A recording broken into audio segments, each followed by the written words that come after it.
안녕하세요. 마가복음 해설 25번째 시간입니다. 저는 박민호 목사입니다. 드디어 이제 5장으로 들어왔죠. 5장 1절부터 오늘은 20절까지 보도록 하겠습니다. 네. 예수님이 바닷가에서 하나님의 말씀을 전하셨죠. 근데 4가지 비유를 이제 하셨습니다. 그리고 나서 바다를 잔잔케 하신 내용들, 거기 바로 4장에 나오죠. 역시 예수님은 권세를 가진 대단한 분이다라는 것을 알려주고 있습니다. 마가는 계속해서 말하고 있죠. 예수님은 누구신가? 예수님은 이러저러한 분이다 라고 소개하고 있습니다. 그런데 사람들은 그런 예수님을 전혀 알아보지 못합니다. 왜요? 그들이 바라는 것은 그런 예수님이 아니었거든요. 자신의 병이 낫고 자신의 즐거움과 행복과 배부름과 이런 것들을 해결해 줄 뿐, 거기 나가서 로마의 압제에서 건져내 주실 뿐, 그런 정도로 예수님을 이해하고 있었던 거죠. 그런 정치적인 메시아로요. 그러니 이 사람들에게는 예수님은 하찮은 분? 그냥 여러 선지자 중에 한 명? 이 정도로 생각했던 것 같아요. 자, 그 후 제자들과 함께 예수님이 바다를 건너셨는데 그곳은 거라사인의 지방입니다. 자, 참고로 마가복음 4장의 그 배경이 되는 지역은 이스라엘이라 한다면 5장은 배경이 이방인의 땅입니다. 그리고 다시 6장은 이스라엘 땅으로 바뀐 거죠. 그러니까 복음이 4장에서는 이스라엘 백성들이 복음을 듣지 않고 배척하기 때문에 예수님이 이방 땅에 건너가서 복음을 전하고 그 복음이 그들에게 전해지고 놀라운 일이 벌어지고 다시 6장으로 넘어와서 이스라엘 백성들에게 간다. 이렇게 되어가고 있는 거예요. 대략적으로 좀 상황이. 그러니까 로마서에 있는 이야기들 기억나시죠, 여러분들? 이스라엘로 하여금 시기나게 한다. 이런 표현들 나오잖아. 그죠? 11장, 로마서 11장 정도 나오죠. 그런 표현들이 바로 여기에 해당되는 내용이라고 보시면 됩니다. 또 요한복음 4장에도 그러한 비슷한 내용들이 나옵니다. 한번 찾아보시기 부탁드리고요.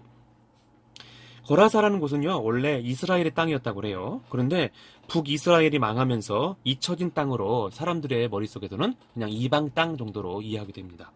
그곳은 이방 사람들이 와서 살게 되죠. 그래서 거라사는 이방인의 땅이 되는 것이죠. 예수님이 제자들과 거라사로 가실 때 새벽쯤인 것 같습니다. 왜냐하면 가버나움을 떠나실 때가 해가 저물 무렵이었으니까요. 그러니까 지금 예수님이 해가 질 무렵에 떠나셔서 새벽쯤에 도착하신 거죠. 자, 그때 어디선가 사람이 뛰어옵니다. 그 사람은 누구냐면 귀신 들린 사람이에요. 무덤 안에서 사는 사람인데 모두가 무서워합니다. 그렇죠? 그곳에 있는 분이 예수님인 줄 알고 엎드려서 귀신이 이렇게 말을 합니다. 7절입니다. 지극히 높으신 하나님의 아들 예수여. 자, 지극히 높으신 하나님의 아들 예수여. 이 말은 마가복음 2장 10절에 있는 내용과 비슷하죠. 그죠? 그러나 인자가 땅에서 죄를 사하는 권세가 있는 줄을 너희로 알게 하려 하노라 하시고 중풍병자에게 말씀하시되, 죄를 사하는 권세가 있는 분, 지극히 높으신 하나님의 아들 예수, 같은 말이죠. 그죠? 그런 정도의 능력을 가지신 분이라는 것을 귀신은 알았던 것이죠. 그런데 귀신 들린 사람은요, 당시에 엄청난 힘을 가지고 있었어요. 쇠사슬 정도는요, 쉽게 끊을 수 있는 그런 힘을 가지고 있었고, 또 그는 무덤에 살았습니다. 이스라엘 무덤은 우리와는 달리 바위산을 파서 만든 무덤입니다. 굴 같은 곳이라고 생각하시면 되죠. 이 무덤은 큰 돌로 입구를 막았는데요. 적어도 어른 3명 정도는 있어야 굴릴 수 있는 정도의 그런 크기라고 합니다. 그런데 그 귀신 들린 사람은 그 돌을 옮겨놓고 무덤 안으로 들어가서 잠을 자는 것 같습니다. 마치 자기 집처럼 무덤을 들어갔다 나갔다 하는 것이죠. 이런 사람을 누가 막을 수 있을까요? 못하죠. 그래서 사람들이 이 사람을 무서워합니다. 또 이 사람은 늘 소리 지릅니다. 그리고 자기 몸을 상하게 합니다. 그런데 그 귀신 들린 사람은 그 돌을 옮겨놓고 무덤 안으로 들어가서 잠을 자는 겁니다. 마치 자기 집처럼 무덤을 들어갔다 나갔다 할 수 있는 상황이라고 보면 되죠. 이런 사람 누가 막을 수 있을까요? 당연히 사람으로는 못하지요. 또 이 사람은 늘 소리 지릅니다. 그리고 자기 몸을 상하게 합니다. 그래서 그곳 사람들은 자주 귀신 들린 사람의 비명소리를 들었죠. 두려웠겠죠. 그리고 그가 자기 몸에 상처를 낸 모습도 사람들 많이 봤을 겁니다. 생각만 해도 참 끔찍하죠, 그죠? 그 귀신이 와서 예수님한테 이렇게 말을 한 거예요. 지극히 높으신 하나님의 아들 예수여. 바리새인들과 서기관들은 예수님을 모릅니다.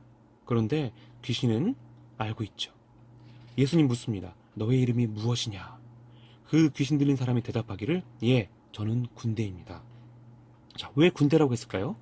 여기서 군대라는 것은 로마 보병 군단의 단위를 말합니다. 약 6천 명으로 이루어진 그 로마 군병들의 그 군인들의 보병 단위인데요. 우리로 말하면 한 4단? 4단 좀 못하니까 한 여단쯤 될까요? 4단에서 여단 사이 정도 되겠죠. 한 8천 명, 뭐 10,000명 되니까 뭐 4단 정도로 보면 되겠네요. 그러니까 지금 그 사람에 붙어있는 귀신의 수를 약 6천 명이었다라고 우리 이제 대략 짐작할 수 있겠죠. 정확한 건 알 수 없지만요. 아주 많은 수의 귀신이 들려 있었다라는 거죠. 그러니까 그만큼 강한 힘을 가지고 있고 뭔가 특이하고 그리고 사람들이 무서워할 정도의 그러한 특별한 사람이었다고 보면 됩니다. 그러니 그 어떤 사람도 감히 이런 귀신 들린 사람을 어떻게 할 수 없었습니다. 그 귀신 들린 사람이 예수님한테 부탁합니다. 자기를 이 지방에서 쫓아내지 말아 주십시오. 마침 거기 돼지떼가 있었어요. 약 2,000마리가 있었는데요. 그 돼지들이 산 곁에서 먹고 있었는데 예수님이 허락합니다. 그랬더니 갑자기 이상한 일이 벌어졌죠. 한가롭게 먹고 있던 돼지들이 어디론가 달려가는 거예요. 돌변해서 바다를 향해 달려갑니다. 그리고 빠져 죽은 그 돼지들의 숫자를 봤더니 약 2,000마리쯤 되었더라. 2,000마리였으니까 좀 시간이 걸렸겠죠. 낭떠러지로. 그 모습을 본 사람들이 지켜보았는데 놀랐어요. 우선 예수님과 제자들이 보았고요. 또 돼지를 치던 사람들이 보았고요. 근처에 사는 사람들이 봤을 거죠. 갑자기 일어난 엄청난 일에 다들 놀라서 아무것도 못하고 있는 상황이었어요. 예수님의 말씀과 거의 동시에 일어난 일이기 때문이죠. 예수님이 귀신 들린 사람에게 허락하신 그때와 동시에 돼지들이 바다로 뛰어든 겁니다. 즉 이것은 예수님께서 그와 같은 능력을 베푸셨다라는 것을 보여주는 하나의 사건입니다. 그만큼 시간이 갔다는 거죠. 돼지 치던 자들이 놀라며 마을로 갑니다. 이제 귀신 들렸던 그 사람은 정상으로 돌아오고 옷을 입고 정신이 돌아옵니다. 마을 사람들이 예수님한테 찾아올 때에 와서 그 사람을 보고 두려워합니다. 왜요? 아무도 어찌할 수 없는 그 사람을 예수님이 말씀 한마디로 해결하셨고 고분고분한 순종적인 사람으로 정상적인 사람으로 바꿔놓았으니까요. 그러나 마을 사람들은 즐거워했을까요? 기뻐했을까요? 아니면 슬퍼했을까요? 또는 행복했을까요? 아니면 마음이 아팠을까요? 예, 후자 쪽이죠. 왜요? 사람들 반가워하지 않았어요. 귀신 들린 사람이 제정신으로 돌아온 것을 기뻐하지 않았단 말이죠. 오히려 자신들의 재산을 잃어버린 것에 대해서 마음 아파했어요. 2,000마리의 돼지떼가 사라졌다는 것은, 죽었다는 것은 그만큼의 손해를 봤다는 거죠. 금전적으로, 그죠? 그래서 분해하는 겁니다. 그런데 어떻게 해서든 예수님을 해치거나 뭐는 쫓아내거나 할 방법이 없었던 거예요. 그 능력에 두려우니까. 그 후 어떤 일이 벌어졌냐면 마을 사람들이 예수님한테 이렇게 말을 합니다. 우리 지방에서 떠나 주십시오. 그리고 간절히 부탁드립니다. 예수님은 그곳을 떠나시기 전 귀신 들렸던 사람에게 이렇게 말씀하셨습니다. 집으로 돌아가 주께서 너에게 어떻게 큰 일을 행하셨는지 알려라. 그리고 너를 불쌍히 여기신 것을 가족과 친지들에게 알려라. 그 사람이 돌아다니면서 복음을 전하는데요. 예수님이 어떻게 큰 일을 행하셨는지 대가볼리 사람에게 알리고 다녔다라고 본문은 이야기하고 있습니다. 그게 바로 20절에 나오는 거죠. 그죠? 자기에게 어떻게 큰일 행하신 것을 대가볼리에 전파하니 모든 사람이 기이히 여기더라. 즉 놀라더라 라는 거예요. 그렇죠? 참고로 대가볼리는 10개의 도시라는 곳입니다. 그곳에서 그 대가볼리는 중심지 역할을 했던 곳이죠. 그것을 돌아다니며 예수님이 하나님이 보내신 권세 있는 분이라는 것을 알리고 다녔다라고 봅니다. 자, 이렇게 보면 참 놀라운 일이죠. 그죠? 19절 한번 더 볼까요? 자, 큰 일을 행하셨다는 것은 이 사람을 통해, 귀신 들린 사람을 통해 많은 사람이 하나님께 돌아오게 될 것이라는 그 사실을 말하는 것이죠. 그게 큰 일인 겁니다. 무엇이라고요? 예수님이 그를 귀신의 압제에서, 귀신의 그 속박에서 풀어주었다는 거죠. 권세 있는 분, 그죠? 죄를 용서해 주시는 분, 귀신의 압제도 풀어주시는 분, 능력 있는 분, 그런 예수님이죠. 그것을 어디에서 하게 한다고요? 마가는 어디를 향해서 지금 목표를 두고 말을 하고 있다고요? 십자가 달려 죽으시는 것으로요. 그때에 비로소 그의 죄를 모두 짊어지고 죽으실 예수 그리스도의 십자가 죽음을 목표로 해서 목적을 해서 알려주고 있는 것이죠.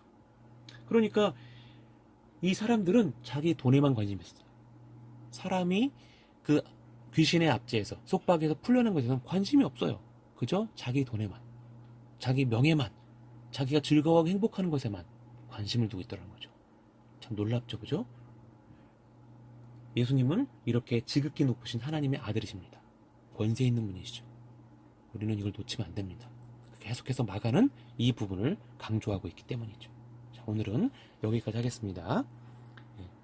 다음에 이어서 계속하겠습니다. 감사합니다.